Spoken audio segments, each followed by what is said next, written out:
এটা হচ্ছে ওলেভসের একটি ওয়াচ, অটোমেটিক ওয়াচ বা মেকানিক্যাল ওয়াচ। এটার মডেল নাম্বার হচ্ছে 6633। তো এই ওয়াচটা যদি আমরা আনবক্সিং করি, দেখতে পাচ্ছেন সুন্দর করে প্যাকেটিং করা। আনবক্সিং করতে ভিতরে আমরা আরেকটি বক্স পাবো। ভিতরের এই বক্সটার ভিতর কিন্তু আমাদের ওয়াচটা আছে। অনেক সুন্দর গর্জিয়াস একটি প্যাকেটিং করা, এবং প্যাকেটের ভিতর আমরা পাচ্ছি একটি ওয়াচ, একটি কুশন বা বালিশ এবং একটি ম্যানুয়াল বুক।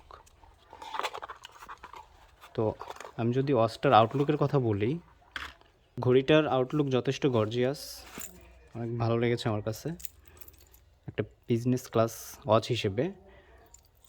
এবং এর পিছনে রয়েছে মেকানিক্যাল সেন্সর। এই ঘড়িটাতে কিন্তু কোনো ব্যাটারি ইউজ করা হয়নি, এই ডায়ালটার মাধ্যমেই এখানে অটোমেটিকলি ঘড়িটা পাওয়ার পায়। তো এই ঘড়িটার যদি আমি ডিসপ্লে নিয়ে কথা বলি, ঘড়িটার ডিসপ্লেতে যে গ্লাসটা ইউজ করা হয়েছে এটা অনেক হার্ড একটা ডিসপ্লে, অর্থাৎ পড়ে গেলে না ভাঙার পসিবিলিটি অনেক বেশি। এবং এর পাশাপাশি দুইটা এখানে বাটন রয়েছে, একটা টাইম ঠিক করা, এটা সম্ভবত মাস বা বছর ঠিক করা, এবং এটা উইক ঠিক করা। এবং লেফট সাইডে এই দুটাও কিন্তু বাটন হিসেবে আমরা ইউজ করতে পারবো। একটা হচ্ছে খুব সম্ভবত উইক ঠিক করা, এবং আরেকটা হচ্ছে ইয়ার ঠিক করা, ইয়ার চেঞ্জ করা। তো এই হচ্ছে ঘড়িটার আউটলুক। এবং এর ভিতরে ডিসপ্লেতে যা যা দেখতে পাচ্ছি সেটা হচ্ছে এই পাশে হচ্ছে মান্থ, এবং এই পাশে ইয়ার, এখানে ওলেভসের লগো আছে। এই পাশে হচ্ছে ডেট, অটোমেটিক ডেট। এটা হচ্ছে 24 আওয়ার ফরম্যাট, 24 আওয়ার টাইমটা এখানে শো করবে পাশাপাশি। এবং এখন যেহেতু দিন দুপুরবেলা, এই কারণে এখানে সূর্য শো করতেছে। রাত হলে এখানে চাঁদ তারা এগুলো দেখা যাবে, অর্থাৎ অটোমেটিকলি এটা 24 আওয়ারের মতো একটা লুক দেবে। এবং এপাশে রয়েছে উইক ফাংশনালিটিও কিন্তু এই ওয়াচটাতে আমরা পাচ্ছি। তো এই ছিল ওলেভসের ফাংশনালিটি। এবং এর ব্যাকগ্রাউন্ডে বা এর পাওয়ার সম্পর্কে যদি আমি বলি, এটাতে কিন্তু কোনো পাওয়ার জন্য কোনো ব্যাটারি ইউজ করা হয়নি, অর্থাৎ এটা কিন্তু একটা অটোমেটিক ওয়াচ। এই অটোমেটিক ওয়াচগুলো সাধারণত সেলফ ওয়াইন্ড হয়, অর্থাৎ এর ভেতরে আমি যদি ঘড়িটা নড়াই, আপনারা দেখতে পাচ্ছেন এর ভেতরে একটি ডায়াল নড়াচড়া করতেছে। এই যে এই ডায়ালটা নড়াচড়া করতেছে, এই ডায়ালটির মাধ্যমে ঘড়িটা পাওয়ার পায় এবং যার কারণে সচল থাকে। তো এই ঘড়িটার যদি প্রোজ অ্যান্ড কনস নিয়ে আমি আলোচনা করি, এই ঘড়িটার প্রোজও যেমন রয়েছে, কনসও রয়েছে, তবে কনস থেকে প্রোজ অনেক বেশি। আমি দীর্ঘদিন যাবত এই ঘড়িটা ইউজ করতেছি, ঘড়িটা এবং কাটাও হয়ে গেছে। এই যে কেটে আমি নিজের হাতের অংশের অনুযায়ী মাপ দিয়ে করেছি।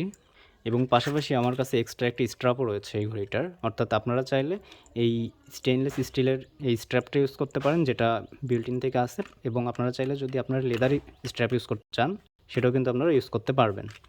তো এই ঘড়িটা হচ্ছে ডিপ ওয়াটারপ্রুফ, অর্থাৎ এই ঘড়িটার ওয়াটারপ্রুফ অনেক হাই লেভেলের। আমি এই ঘড়িটা প্রায় 1 বছর হলো ইউজ করতেছি।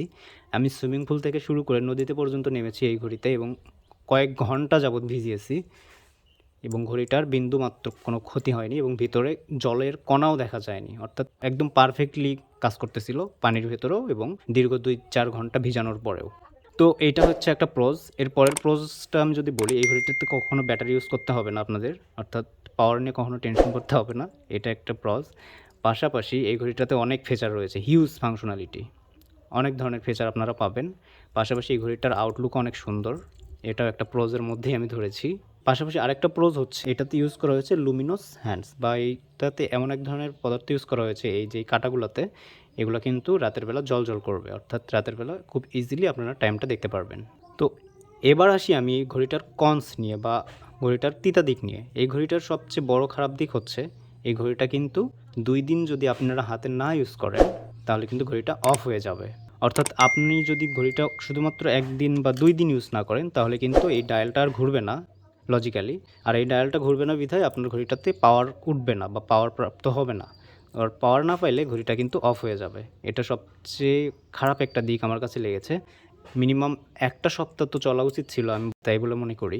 আপনার যদি এক্সট্রা কোনো ওয়াচ থাকে, তাহলে সেটা যদি আপনি 2-4 দিন ইউজ করেন, তাহলে কিন্তু এই ঘড়িটাকে আপনাকে আবার নতুন করে টাইম অ্যাডজাস্ট করতে হবে, শুধুমাত্র ঘড়িটা অফ হওয়ার জন্য। তো যাই হোক, এটা আমার কাছে সবচেয়ে খারাপ দিক লেগেছে, যে 2 দিন ইউজ না করলে আমাকে নতুন করে টাইম ঠিক করতে হচ্ছে, অ্যাডজাস্ট করতে হচ্ছে আর কি।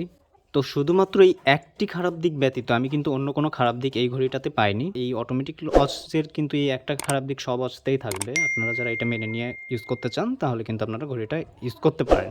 এবং ঘড়িটা কিন্তু আপনারা 4টা কালারে পেয়ে যাবেন। এটা হচ্ছে হোয়াইট, ব্ল্যাক, গ্রিন এবং ব্লু। এই 4টা ভেরিয়েশনে কিন্তু আপনারা ওয়াচটা কিনতে পারবেন। তো এই ছিল OLEVS 6633 মডেল ঘড়িটির বিস্তারিত আলোচনা পরবর্তী ভিডিওতে দেখার আমন্ত্রণ জানিয়ে আজকে বিদায় নিচ্ছি। Till then stay tuned, be happy, আল্লাহ হাফেজ।